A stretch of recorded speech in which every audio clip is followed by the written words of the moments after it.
Hello class. Welcome back बच्चों। तो प्यारे बच्चों, स्टार्ट करते हैं नया लेक्चर। बेटा अभी तक ना हम डिवेंचर के दो यूसेज समझ चुके हैं। एक तो डिवेंचर इशू हो सकते हैं फॉर कैश, और दूसरे हो सकते हैं अदर देन कैश। और आज तीसरा इस्तेमाल, issue of debenture, issue of debenture S collateral security, issue of debenture S collateral security. बेटा यहाँ कोलेटरल सिक्योरिटी का मतलब एडिशनल सिक्योरिटी से है, सेकेंडरी सिक्योरिटी से है। लेट सपोज कि हम बात करें कि आप बैंक से 25 लाख रुपए का लोन लेने गए। बैंक ने आपको कहा जी 25 लाख का लोन लोगे तो हमें कम से कम सिक्योरिटी जो गिरवी चाहिए वो 35 लाख की चाहिए। 35 लाख से कम पे नहीं हम बात बनेगी आपकी।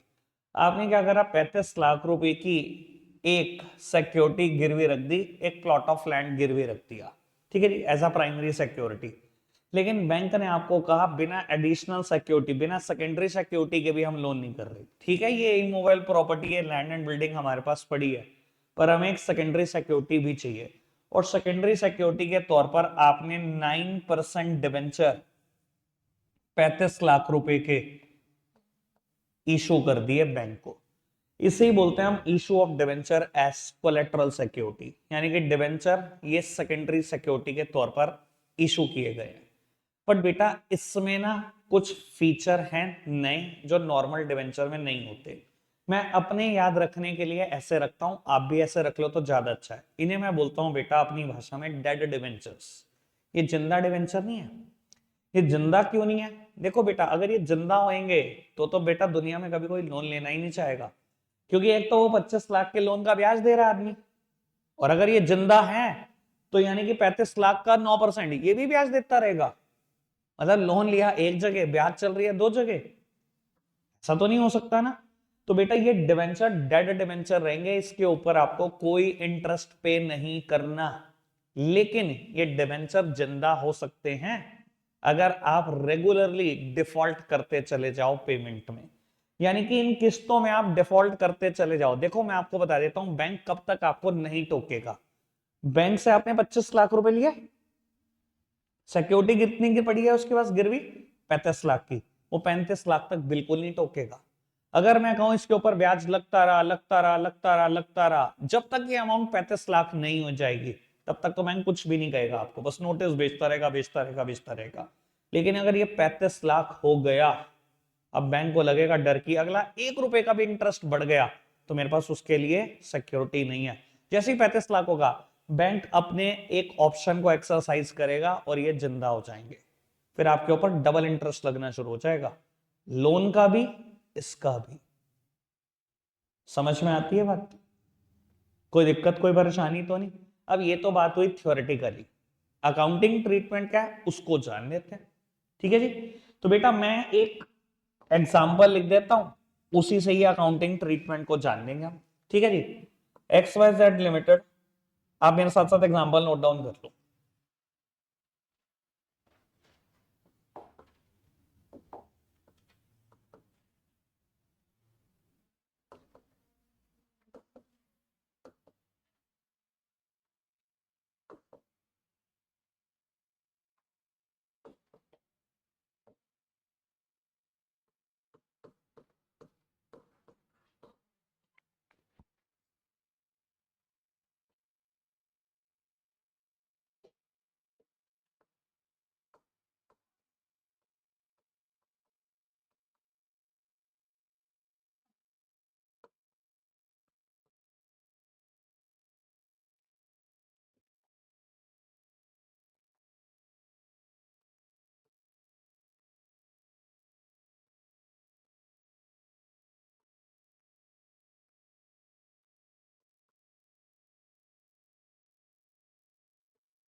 लो पुत्र जी फटाफट से इसको नोट डाउन करना। आउटस्टैंडिंग डिवेंचर है उसके पास 1 अप्रैल 2024 को 20 लाख रुपए के, उसने 8 लाख रुपए का लोन लिया 1 अप्रैल 20 को और 10 लाख रुपए के डिवेंचर कोलेटरल सिक्योरिटी के तौर पर इशू करती है। आपको क्वेश्चन कहता है जर्नलाइज भी कर दो और एक्सट्रैक्ट ऑफ बैलेंस शीट भी शो कर दो। बेटा हम दो मेथड से इसको सॉल्व कर सकते हैं। सबसे पहले पहला मेथड लगाएंगे, वैसे मैं बता देता हूं हम दूसरे ही मेथड को प्रेफरेंस देंगे हमेशा। पहला मेथड मैं बताऊंगा और तुरंत भूल जाएंगे हम, ठीक है जी। फिर दूसरा मेथड समझेंगे और उसको रिटेन कर लेंगे, ठीक है जी। बेटा पहला मेथड यह, कुछ लोगों का मानना ऐसा है कि बैंक लोन तो लिया ही है, बैंक लोन लेने से पैसे आ जाएंगे और पैसे जब भी आते हैं या तो कैश डेबिट या तो बैंक डेबिट, कि पैसा आया है और एक लाइबिलिटी आप रेस कर दो। आपने यानी कि एंट्री की होगी bank account debit to bank loan account, आपने लोन लिया है 8 लाख रुपए का, ये तो होगी जर्नल एंट्री। कोई दिक्कत कोई परेशानी तो नहीं बाबू? डिवेंचर इशू करने की कोई एंट्री नहीं होगी क्योंकि ये डेड डिवेंचर है, ठीक है जी। यानी कि एक ही जर्नल एंट्री में पहला मेथड खत्म हो जाएगा। रही बात सिर्फ एक्सट्रैक्ट ऑफ बैलेंस शीट की, तो वो करते हैं। बेटा इस बार बैलेंस शीट आप कैसे बनाएंगे, मुझे तो ये भी नहीं पता कि अभी आपको फॉर्मेट याद है कि नहीं। कुछ याद है बाबू? सबसे पहला कॉलम पर्टिकुलर्स, इसमें भी नोट नंबर, फिर figure as eight the end of current financial year, जो कि मेरे केस में 31 मार्च 24 लिए थे ना मैंने डेट, 1 अप्रैल 24, तो 31 मार्च 25। और बेटा figure as at the end of previous financial year जो 31 मार्च 24 होगा। बेटा ये जो साइड लिख रहा हूं मैं पहले, इक्विटी एंड लाइबिलिटी साइड, कुछ कुछ याद है नहीं है? इसमें भी बेटा फर्स्ट हेडिंग होती है शेयर होल्डर फंड, पर मुझे उसकी बात नहीं करनी। दूसरी हेडिंग होती है non current liability, non current liability, इसमें भी बेटा पहली हेडिंग होती है लॉन्ग टर्म बोरोइंग। चाहे बैंक लोन है चाहे बेटा डिवेंचर है, दोनों लॉन्ग टर्म बोरोइंग का पार्ट है, ठीक है जी। बाकी सारी कैलकुलेशन मैं नोट नंबर में करूंगा, यहां कभी भी कैलकुलेशन करके नहीं दिखानी। ये पार्टनरशिप फर्म की बैलेंस शीट नहीं है कि डेटर के ऊपर प्रोविजन भी भैया वही माइनस करके दिखा रहे हैं बैलेंस शीट में, वहां सब कुछ चलता है, यहाँ कुछ नहीं चलता बेटा। लॉ के हिसाब से चलना है, यहाँ तो लॉ ने दी हुई है ना बैलेंस शीट, पता ही है ना, कुछ तो याद होगा ही बेटा। अब मैं नोट नंबर 1 बना रहा हूं, सुनना जरूर आराम से इसको। बेटा नोट नंबर 1, नोट नंबर बनाने का कोई स्पेसिफाइड फॉर्मेट नहीं है, ठीक है जी, पर मैं हमेशा ऐसे ही बनाता हूं, ठीक है जी। लगभग बुक भी ऐसा बनाती है। नोट बनाने का कहीं पर भी कोई फॉर्मेट स्पेसिफाई नहीं है, आप जैसे आपको अच्छा लगे वैसा बना सकते हो। सबसे पहले आप लिखना आउटस्टैंडिंग डिबेंचर, आउटस्टैंडिंग डिबेंचर्स कितने रुपए के हैं बेटा मेरे पास? आउटस्टैंडिंग डिबेंचर 1 अप्रैल 2024 को मेरे पास 20 लाख रुपए के हैं, ठीक है उत्तर जी, ऐसे ही है। आपने क्या करना है, देखो अगर कोई चीज जर्नल एंट्री में ही नहीं गई, जर्नल एंट्री में ही नहीं गई अगर कोई चीज, यहां मैंने डिबेंचर की बात करी, जर्नल एंट्री में नहीं गई, अगर कोई चीज जर्नल एंट्री में नहीं गई तो वो लेजर में कैसे जाएगी, लेजर में नहीं गई तो ट्रायल में कैसे जाएगी, और ट्रायल में नहीं गई तो बैलेंस शीट में क्यों आएगी? कोई चीज जर्नल एंट्री में नहीं तो बैलेंस शीट में आएगी? नहीं आएगी। तो बेटा मैं कोई डिबेंचर को फेयर सॉल्यूशन का पार्ट नहीं बना रहा जो मैंने इशू करे हैं 10 लाख रुपए के, लेकिन ब्रैकेट में आपको एक बात जरूर लिखनी है, in addition to this, in addition to this debenture worth rupees 10 lakh issued as collateral security, issued as collateral security, ये बात आपको जरूर लिखनी है। कोई दिक्कत कोई परेशानी तो नहीं, समझ में आई बात? इसके अलावा बैंक लोन तो यही जाता है और वो जर्नल एंट्री में भी आया 8 लाख रुपए का, लॉन्ग टर्म बोरोइंग का ही पार्ट होता है बैंक लोन भी। तो बेटा मैं लिखूंगा बैंक लोन 8 लाख रुपए, और यहां पर फिर बताना है कि बैंक लोन कैसे इशू हुआ, on collateral security of, on collateral security of debentures, बल्कि इसके सामने रेट भी जरूर लिख देना। मैंने 12% डिबेंचर लिया ना, है ना, 12% डिबेंचर ऑन कोलेट्रल सिक्योरिटी और 12% डिबेंचर ऑफ रुपी 10 लाख,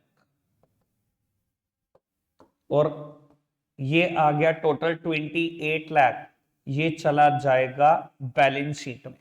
अब बेटा मैंने कभी भी डिवेंचर 10 लाख की कोई जर्नल एंट्री नहीं करी, तो 10 लाख रुपए के डिवेंचर कहीं रिकॉर्ड भी नहीं कर रखे। 20 लाख पुराने डिवेंचर है और 8 लाख का बैंक लोन है, 28 लाख के दिखाऊंगा। ये तो मैं सिर्फ ब्रैकेट में इसलिए दिखा रहा हूं कि अगर कोई स्टेक होल्डर मेरी बैलेंस शीट पढ़ रहा है तो उसे पढ़ के समझ में आए भाई कि चाहे डेड डिवेंचर है, आज कल को अगर लोन ना दिया तो जिंदा भी हो सकते हैं, तो एक लाइबिलिटी भी अराइज हो सकती है। तो अपने यूजर को करेक्ट इंफॉर्मेशन देनी है, उस इंफॉर्मेशन देने के चक्कर में मैं ऐसी प्रेजेंटेशन कर रहा हूं। ठीक है ना जी, कोई दिक्कत तो नहीं। तो बेटा आप 28 लाख रुपए शो कर दोगे। डन। ये था फर्स्ट मेथड। सेकंड मेथड में थोड़े से चेंजेस है, वो अच्छे चेंजेस हैं, इसी वजह से सेकंड मेथड को ही अडॉप्ट करना चाहिए। बेटा सेकंड मेथड में क्या होगा अब मैं बता देता हूं, मैं यहीं पर ही चेंज कर रहा हूं इसको। आप अगर कोई सॉल्यूशन नोट डाउन करेंगे अपनी नोटबुक में तो सीधा सेकंड मेथड ही करना। सेकंड मेथड के केस में हम दो जर्नल एंट्री करेंगे बेटा, एक तो बैंक लोन पहली एंट्री, दूसरी एंट्री क्या करेंगे बेटा, डिबेंचर जब भी इशू होते हैं हमेशा क्रेडिट होते हैं, हमेशा क्रेडिट होते हैं। तो हमने लिख दिया टू 12% डिबेंचर अकाउंट डेबिट किसको करो भैया, पैसा आता तो बैंक अकाउंट डेबिट, एसेट आ जाती तो सन्ड्री एसेट अकाउंट डेबिट। अब ना तो ये कैश के लिए इशू हो रहा, ना ही ये कंसिडरेशन अदर देन कैश के लिए इशू हो रहा। ये तो अभी मुझे यही नहीं पता कि भैया जिंदा भी होगा कि नहीं, क्योंकि अभी आपको पता ही नहीं है, ये सिर्फ डेड डिबेंचर है। इसलिए बेटा हम क्या करेंगे, एक वर्ड लिखेंगे debenture suspense account debit. Suspense word इसलिए कि हमें ही नहीं पता भैया किसने जिंदा होना भी है या नहीं होना। अगर बैंक लोन की पेमेंट टाइम से चली जाएगी तो ये डेड ही रह जाएगा, कोई दिक्कत तो नहीं। अब क्या फर्क पड़ जाएगा बेटा बैलेंस शीट में वो देख लेते हैं। ठीक है जी, मैं यहां से अभी एक बार 28 लाख हटा देता हूं, वैसे आएगा 28 लाख ही, क्योंकि मेथड ही तो बदला है, इससे अकाउंटिंग थोड़ी बदल जाएगी, आंसर थोड़ी बदल जाएगा। ठीक है ना जी, चलो जी बेटा क्या फर्क पड़ जाएगा मैं आपको ये बता देता हूं।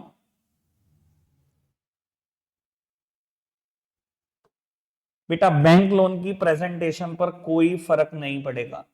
आपने बैंक से लोन लिया, लॉन्ग टर्म बोरोइंग का बाटा आपने दिखाया 8 लाख रुपए, एज वेल एज ब्रैकेट में आपको लिखना पड़ेगा कि ये कोलेटरल सिक्योरिटी पर इशू हुए हैं डिबेंचर की, ऐसे नहीं मिल गया बैंक लोन। ठीक है जी, कुछ गिरवी रखा हुआ है हमने डिबेंचर। बेटा आउटस्टैंडिंग डिबेंचर 1 अप्रैल 2024 को मेरे पास थे 20 लाख रुपए के आउटस्टैंडिंग डिबेंचर, मेरे पास यही थे। अब जर्नल एंट्री में डिबेंचर का नाम आ गया 10 लाख रुपए, तो बेटा दिखाना तो पड़ेगा, प्लस या वर्ड लिख सकते हो आप एडिशन, एक काम कर देना या प्लस कर देना या एडिशन, मैंने तो खैर दोनों ही कर दिए। ठीक है जी, हटा दो एक चीज को, एडिशन। ठीक है जी, कितने रुपए के डिबेंचर मैंने इशू कर दिए बेटा, 10 लाख रुपए के डिबेंचर मैंने और इशू कर दिए। ठीक है, लेकिन डिबेंचर सस्पेंस डेबिट में दिख रहा है, डेबिट साइड रिकॉर्ड होना चाहिए यानी कि एसेट साइड। लेकिन अगर मैं लाइबिलिटी साइड रिकॉर्ड करना चाहूं कर सकता हूं, पर मेरे को माइनस में रिकॉर्ड करना पड़ेगा। आपको बता देता हूं डिबेंचर सस्पेंस डिबेंचर में से ही माइनस हो जाता है, माइनस कर दो जी डिबेंचर सस्पेंस। और आपको इस बुक का रूल तो पता ही है, कुछ भी चीज माइनस करनी है तो ब्रैकेट का इस्तेमाल करना है आपको, यानी कि आंसर फिर वही 28 का 28 लाख रुपए। पहले मेथड में हो क्या रहा था, डिवेंचर आउटस्टैंडिंग दिखाते थे, ब्रैकेट में लिखकर खत्म कर देते थे। यहां क्या कर रहे हो आप, ऐड भी कर रहे हो उतने ही डिवेंचर को लेस कर रहे हो, बस और कुछ नहीं कर रहे। ठीक है जी, तो 28 लाख ही जाएगा, ये लो कर दिया रिकॉर्ड, कोई दिक्कत तो नहीं, इजी वन। बढ़ जाए आगे, इलस्ट्रेशन 18 पढ़ेंगे। वैसे 18 और 19 इलस्ट्रेशन पढ़ के आपको लगेगा जो मैंने एग्जांपल करा वो कट कॉपी पेस्ट सेम है, बस फिगर्स ही बदल गए और कुछ नहीं होगा। 18 illustration, a company had rupee 10 lakh 9% outstanding debenture as on 1st of April 21. During a year, company took a loan of 2 lakh from SBI, for which company placed with the bank debenture for rupee 2 lakh 50,000 as collateral security. पुराने debenture 10 lakh के पहले से चल रहे हैं, 2 लाख का loan लिया, 2.5 लाख के कोलेटरल सिक्योरिटी के तौर पर डिवेंचर दे दिए। डिवेंचर अकाउंट बनाना है, बैंक लोन कैसे अपीयर होगा बैलेंस शीट में और जर्नल एंट्री पास करनी है। बैंक टू बैंक लोन एक entry, debenture suspense to debenture दूसरी एंट्री। लेकिन पहले इन्होंने भी फर्स्ट मेथड से करके दिखाया और उसके बाद इन्होंने भी सेकंड मेथड से करके दिखाया। सॉल्यूशन ऑब्वियसली पेपर में हम एक ही मेथड से करेंगे, वो हम सेकंड मेथड से ही करेंगे। तो bank to bank loan, debenture suspense to debenture, पिछले साल आउटस्टैंडिंग डिबेंचर कितने हैं 10 लाख, पिछले साल की कोई प्रेजेंटेशन नहीं दिखानी, जितने थे उतने लिख दिए। ठीक है जी। अब करंट ईयर में सब कुछ करके दिखाना है। 10 लाख के डिबेंचर थे, 2.5 लाख के और डिबेंचर ऐड हुए, एडिशन लिखना, माइनस करना डिबेंचर सस्पेंस, 2.5 लाख माइनस हो गए, रैंक कितने गए 10 ही लाख। बैंक लोन लिया 2 लाख का, हो गया 12 लाख। ये लीजिए प्रेजेंटेशन। ठीक है। ऐसे ही 19th इलस्ट्रेशन की बात करो तो एक बार लोन लिया 1.20 का, डिबेंचर इशू करे सिक्योरिटी के तौर पर 1400 डिबेंचर 100 रुपए वाले, 1.40 के इशू करे कोलेटरल सिक्योरिटी के तौर पर। प्राइमरी सिक्योरिटी भी दी 2 लाख की, प्राइमरी सिक्योरिटी की कोई एंट्री नहीं करनी है आपको, भूल जाओ। कंपनी ने दोबारा लोन लिया 80,000 रुपए का 2 महीने के बाद, फिर 1000 डिबेंचर 100 रुपए वाले इशू कर दिए, यानी कि 1 लाख की, फिर सिक्योरिटी रख दी, तो उससे फर्क क्या पड़ गया, 2 बार एंट्री हो जाएगी। Bank to bank loan, debenture suspense to debenture, फिर बैंक टू बैंक लोन, फिर डिबेंचर सस्पेंस टू डिबेंचर। इस बार आउटस्टैंडिंग डिबेंचर नहीं है तो पिछले साल की बैलेंस शीट में खाली पड़ा होगा, कुछ भी नहीं होगा। पिछले साल की बैलेंस शीट खाली। कितने रुपए के डिबेंचर इशू हुए, एक बार 1,40,000, एक बार 1 लाख, तो 2,40 के इशू हुए, उतना ही डिबेंचर सस्पेंस है 0। बैंक लोन टोटल मिलाकर 2 लाख लिया, एक बार 1.20 का, एक बार 80 का, यही 2 लाख रुपए करंट ईयर का पार्ट हो जाएगा। खत्म, कुछ भी तो नहीं है। प्रैक्टिस के तौर पे इलस्ट्रेशन 19 कर लेना, 18 छोड़ देना है। ठीक है जी, आगे बढ़ते हैं जी। ये क्वेश्चन मैं करूंगा, आप सब सामने देखेंगे। पिछले तीनों कंसेप्ट का combination, debenture issued for cash, for other than cash, और इशूड एज कोलेटरल सिक्योरिटी। बाबू पढ़ना जरा। कहता है a limited company issued ₹1 lakh, sorry issued debenture of ₹1 lakh which were issued as follow for cash at 90%। कहता है कैश आया 90%। कितने रुपए के डिबेंचर है 50,000 नॉमिनल, नॉमिनल मतलब फेस वैल्यू, फेस वैल्यू को बोलते हैं नॉमिनल, मतलब 50,000 की फेस वैल्यू के डिबेंचर इशू करे, 90% कैश आया उससे, मतलब 45,000, यानी कि 5,000 की डिस्काउंट दी है और कुछ नहीं। फिर 25,000 के डिबेंचर इशू करे, 25,000 फेस वैल्यू के, for creditor for 20,000 capex in satisfaction of his claim. Creditor को दिए 20,000 रुपए का कैपिटल एक्सपेंडिचर हुआ था। कैपिटल एक्सपेंडिचर मतलब एसेट, इतना तो समझते ही होंगे ना जी। एसेट आई दिए 20,000 रुपए की, ठीक है, ये कंसिडरेशन अदर देन कैश हो गया। और फिर 25,000 फेस वैल्यू के फिर दोबारा डिबेंचर इशू करे, क्या किया 15,000 का बैंक लोन दिया। ठीक है जी, लास्ट वाली 2 एंट्रियां बिल्कुल नहीं कर रहा। Bank to bank loan 15,000, debenture suspense to debenture 25,000। ठीक है जी, शुरू की 4 एंट्रियां कर देते हैं। बेटा जब मैंने 50,000 रुपए के डिबेंचर इशू करे फॉर 90%, मतलब 45,000 रुपए बिजनेस में, bank account debit to debenture application and allotment account, debenture application and allotment account 45,000 रुपए आ गए, लेकिन फेस वैल्यू 50,000 रुपए के डिबेंचर इशू हुए थे। जब भी फेस वैल्यू की बात होती है, फेस वैल्यू हमेशा डिबेंचर के सामने लिखी जाती है। ठीक है ना जी, तो टू डिबेंचर जितने भी परसेंट होंगे परसेंटेज जरूर लिख लेना। डिबेंचर के सामने फेस वैल्यू लिख दी, पैसे आए मेरे पास 45,000। अब समझदार हो तो पता लग ही गया होगा 5,000 की डिस्काउंट है। ठीक है जी, तो बाबू discount on issue of debenture account debit, discount on issue of debenture account debit, शुरू की 2 एंट्रियां डन। ठीक है जी, अब कैपेक्स की बात करो।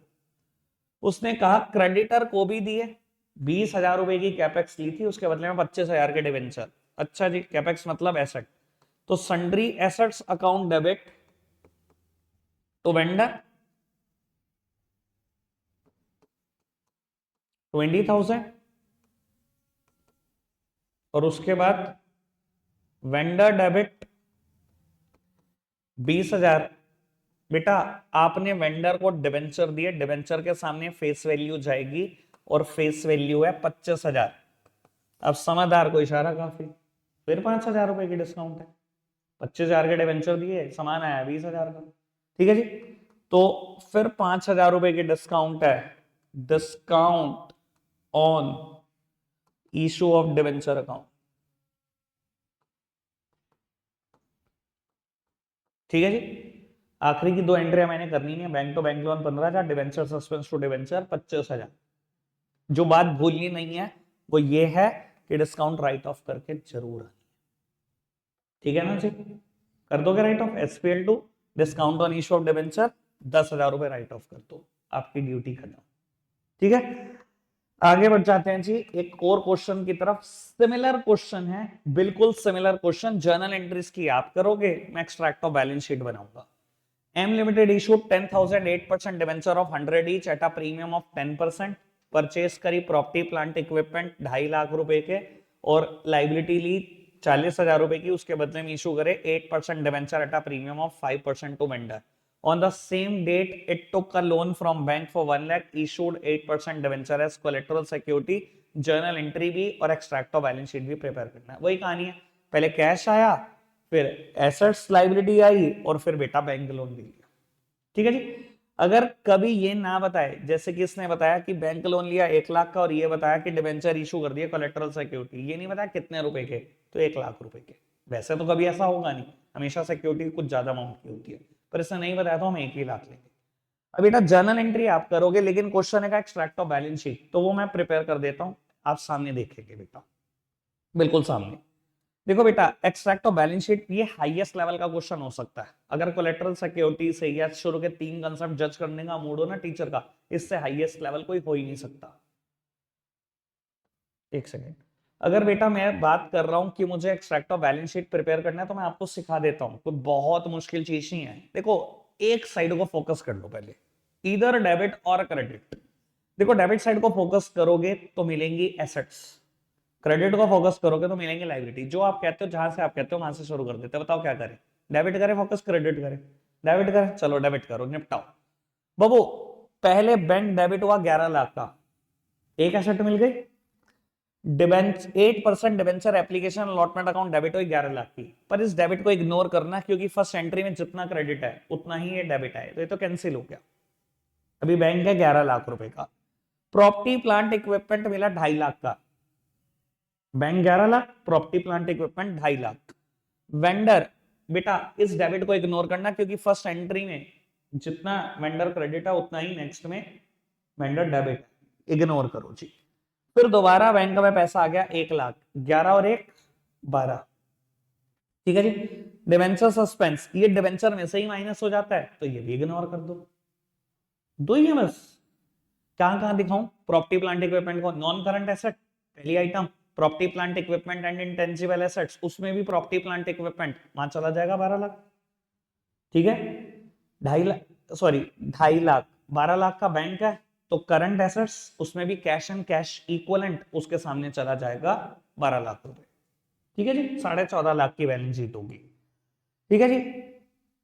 अच्छा जी, ये देखो property plant equipment non current assets, इन्होंने करंट एसेट्स रिप्रेजेंट ही नहीं कर रखी, पर मैंने आपको बता दिया 14.5 लाख से बैलेंस शीट मिल जाएगी, ठीक है? अब आ जाओ बेटा, फोकस कर लो on the credit side. First वाले के क्रेडिट को छोड़ दो, क्योंकि इतना ही डेबिट हो गया, खत्म कहानी। एक डिबेंचर मिला 10 लाख, एक सिक्योरिटी प्रीमियम मिला 1 लाख, डिबेंचर और प्रीमियम 10 और 1, वो करंट लाइबिलिटी 40,000, 3 हो गए। वेंडर जितना क्रेडिट हुआ उतना डेबिट हुआ, इसको तो भूल जाओ। फिर डिवेंचर आ गया, 10 और 2 कितना हो गया? 12। प्रीमियम फिर आ गया, पहले भी प्रीमियम 1 लाख का आया था और 10,000 का और आ गया, 1,10,000 हो गया, ठीक है जी? 1,10,000 और 12 लाख। आगे बढ़ो जी, बैंक लोन एक और लाइबिलिटी आ गई 1 लाख रुपए की, ठीक है जी? 12 1 10 और 1, ठीक है? फिर डिवेंचर आ गया 1 लाख, कोई दिक्कत नहीं बेटा, करंट लाइबिलिटी भी आई थी बीच में, ठीक है जी? ये डिवेंचर 1 लाख का आ गया, पर जितना ये 1 लाख है उतना ही ये 1 लाख माइनस हो जाएगा, पर मैं क्या करूं, शो तो करना ही पड़ेगा मुझे, ठीक है जी? मेरी तरफ देखना पुत्र जी, करंट लाइबिलिटी का हिसाब किताब निपटाए पहले, कहां दिखाऊं? 3 ही हेड होते हैं, share holder fund, non current liability और करंट लाइबिलिटी। करंट लाइबिलिटी और नाम भी करंट लाइबिलिटी दिया हुआ है, तो किसी सब हेड में नहीं डालना, करंट लाइबिलिटी के सामने लिख देना 40,000, खत्म। सिक्योरिटी प्रीमियम को निपटाऊं 1,10,000, कहां दिखाऊं? Share holder fund, reserves and surplus, 1,10,000, खत्म। अब आ जाओ लॉन्ग टर्म बोरोइंग पर, क्या करोगे? आप लिखोगे डिवेंचर्स, डिवेंचर के सामने आएंगे 13 लाख, माइनस करोगे डिवेंचर सस्पेंस 1 लाख, माइनस होता है ना डिबेंचर सस्पेंस, डिबेंचर एक बार 10 लाख, एक बार 2 लाख, एक बार 1 लाख, 3 बार डिबेंचर इशू है 13 लाख, माइनस करोगे डिबेंचर सस्पेंस 1 लाख, कितने के डिबेंचर बचे 12, 12 चले जाएंगे आउटर साइड, बाहर चले जाएंगे उस लाइन के बाहर, ठीक है। बैंक लोन 1 लाख, टोटल कितना हो गया 13 लाख, ठीक है। Reserve and surplus 110, long term borrowing 13 lakh, current liability 40,000, total हो गया 14.5, 14.5 और 14.5 से बैलेंस शीट बिल्कुल मिल जाती, ठीक।